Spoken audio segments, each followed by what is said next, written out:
수강생 여러분 안녕하세요. 이번 시간은 현대 기아자동차 설립과 고속도로 건설에 대하여 살펴봅니다.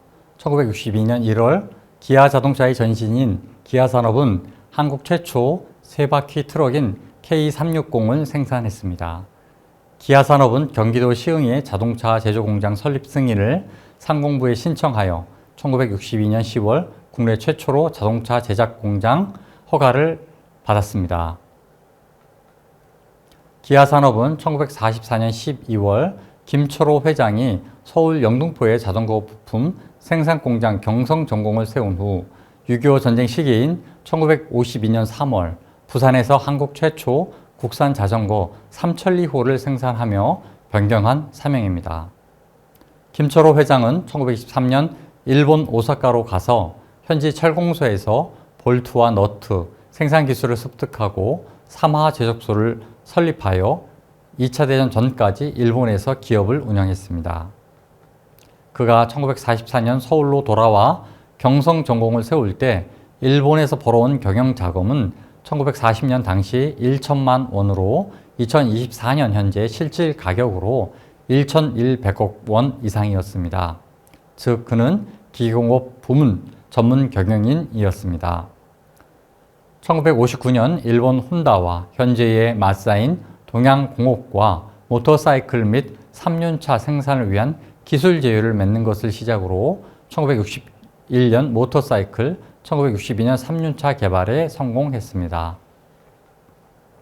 이와 별도로 3,000리 자전거를 생산하여 1965년 미국에 2,000대의 자전거를 수출하고 1970년에 10만 대 이상을 수출했습니다. 1966년 10월 일본 마쓰다와 기술 제휴하여 엔진 배기량 1985cc, 최대 적재량 2톤 기아 마스터 T2000 생산 승인을 받고 CKD 조립 생산을 시작했습니다. 초기 국산화율은 32%였습니다. 1970년 기아 산업은 사륜 승용차 및 트럭 생산을 준비하며 경기도 소아리에 엔진 주물, 기계 가공, 금형, 프레스, 차체, 차축, 도장, 조립, 품질 관리로 이어지는 일관 조립 생산 공장을 구축하기 시작합니다.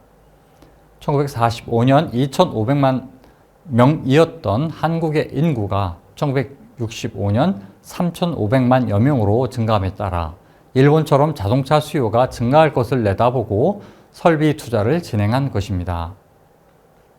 기아 산업은 엔진의 국산화 개발을 위해 1965년 일본 자동차업계 연수를 추진하고 엔지니어 김선홍을 일본 혼다 자동차에 파견합니다. 이후 가솔린 엔진 개발 및 엔진 공장의 건설 계획을 마련하여 그 해인 1965년 7월 경제기획원으로부터 최초의 가솔린 엔진 공장 건설 허가를 받습니다. 지속적인 연구개발 투자의 전형으로 볼 수 있습니다. 1967년 4월 새로운 자동차 제조 공장 허가 기준과 1968년 1월에 제조업체 삼원화 방침에 따라 자동차 산업에 신규 진입한 현대자동차는 1967년 12월 29일 설립되었습니다. 1968년 2월 포드의 자회사인 영국 포드와 기술 및 조립 계약을 체결하고 같은 해 6월 정부의 인가로 현대자동차는 자동차 생산을 본격적으로 추진하게 되었습니다. 현대자동차는 1940년 초 현대그룹의 창업자인 정주영 회장이 서울에서 아도서비스라는 자동차 정비 공장을 인수하여 운영한 데서부터 시작합니다. 트럭 운송 사업도 했습니다. 정주영 회장은 각종 차량을 분해하고 조립하면서 자동차의 기계 원리와 기능을 익혔습니다.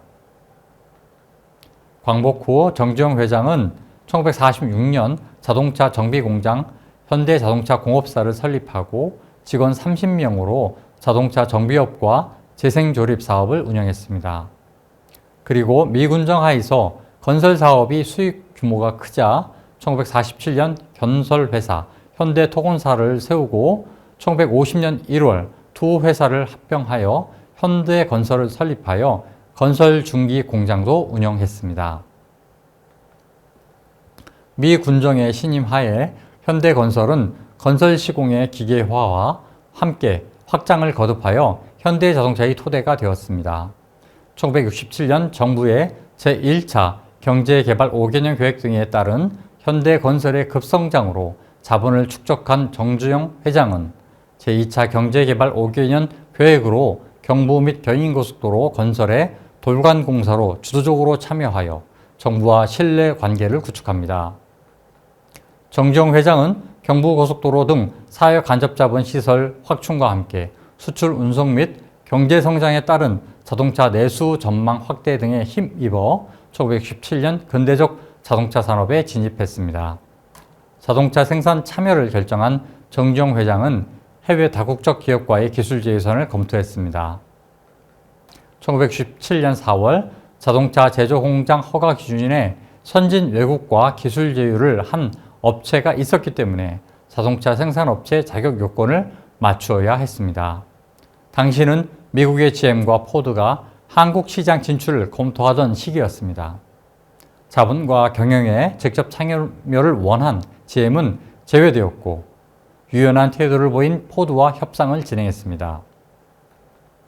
자본 참여, 경영권 확보, 부품 국산화, 협조 문제 등이 논의되어 1967년 포드와의 기술 제휴 및 일부 지분 참여로 12월 21일 자동차 제조 공장 건설 신청서와 함께 사업계획서가 정부에 제출되었습니다. 현대자동차의 국산화 계획은 첫해 1968년에 20에서 30%로 시작하여 3년째인 1970년에 50% 이상으로 높이고 6년째인 73년에 93%를 달성한다는 목표였습니다. 총 자본금 1억 원의 현대자동차가 설립되고 울산에 부지를 마련하여 연 3,500대 규모의 공장 건설을 시작했습니다. 1968년 3월 공장 건설을 시작하여 같은 해 10월 7개월 만에 공장 본 건물을 준공하는 빠른 진척 속도를 보여주었습니다. 공장 건설 총 투자비는 설비 포함 1억 6,700여만 원에 달했습니다. 현대자동차는 영국 포드의 1600cc급 승용차 코티나와 수도 포드의 2000cc급 타우누스 포드 20M, 버스는 R192, 트럭은 D750 등의 시리즈를 선택하고 기술자들을 호주 포드로 연수를 보냈습니다. 정부는 부품 국산화 관련 생산, 첫해 국산화율 21% 기준 이상을 상회할 것을 허가 요건으로 제시했습니다. 현대자동차는 1968년 첫해 주의하 2교대로 코티나 승용차 556대 생산을 시작으로 1969년에는 코티나 5547대, 포드 20M 756대, D750 트럭 1222대, R192 버스 282대를 생산하여 종합자동차 회사로서의 목표를 명확히 했고 내수시장 점유율이 승용차 32%, 트럭 13%, 버스 19%에 달했습여 1969년 순이익은 1억 3,700여만 원으로 2023년 환산 금액으로 약 40여 원 이상에 달했습니다. 1968년 말까지 국산화된 품목은 배터리, 타이어, 시트, 플로어 매트, 트렁크 매트, 일부 범퍼, 일부 브레이크 페달 등의 프레스 제품들이었습니다. 인력 양성을 위해 1969년 사내 직업 훈련원을 개설하여 자동차 셰시, 내연기관 정비, 전기 용접, 자동차 판금, 금속 도장 등 5개 직종의 직업 훈련을 1년간 시행하고 재훈련 과정도 운영하며 훈련생 중 일부를 직접 채용했습니다. 현대자동차는 부품 생산업체의 계열화를 위해 포드 개발 관계 기술자 3명과 함께 납품희망 부품업체를 방문, 적격 심사 후 40에서 50개의 부품 생산업체를 선정했습니다. 주로 수도권에 위치한 부품업체들은 기술이 가내승호업 수준이었고 부품 성능을 시험할 장비와 부품 제조 설비도 마련치 못한 상황이었습니다.